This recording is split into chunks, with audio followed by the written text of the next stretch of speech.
There are some people who claim that Christianity has no value, that it's only there to comfort people, or it's man-made, or even there to deceive.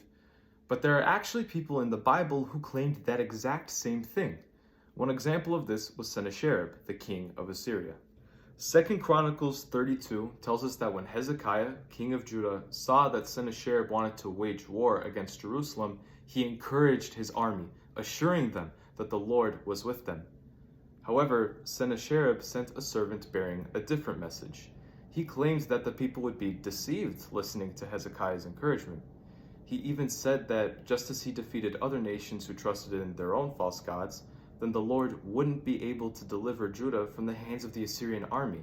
He treated God as if he was a statue made by men's hands. Hezekiah and the prophet Isaiah cry out to God, and God's word tells us that he sent an angel to destroy the Assyrian army, and Sennacherib ran home with shame. He quite literally lost the war before it started. And instead of repenting and acknowledging the one true God, he goes home to the temple of his false god, which couldn't even bring him victory, and was killed there by his biological children. Consider the story of the Titanic. Edward John Smith was its captain. He was a naval officer and the master of many ships, and he claimed that not even God could sink the Titanic. It was the largest luxury ship that had ever set sail, and they thought it was unsinkable. They claimed that they made a boat stronger than the living God, that not even God could have the power to sink it.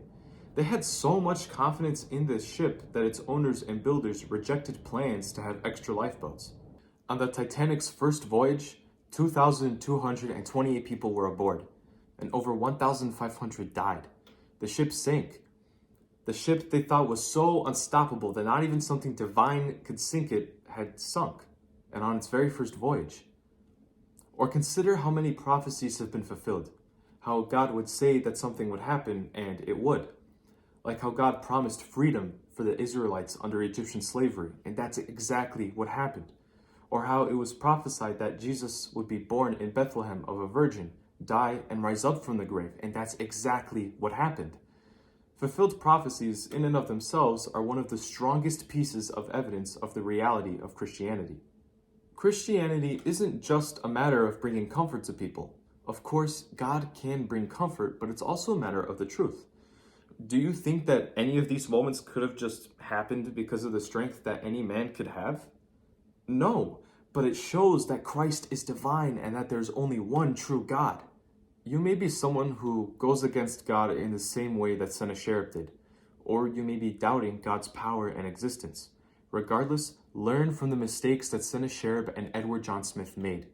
People who claimed to be stronger than God ran home with shame.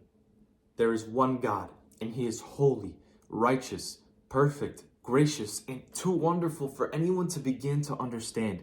And he has made himself known in his word and his creation. He even came in the flesh, sending his son Jesus Christ to die and rise up for our salvation.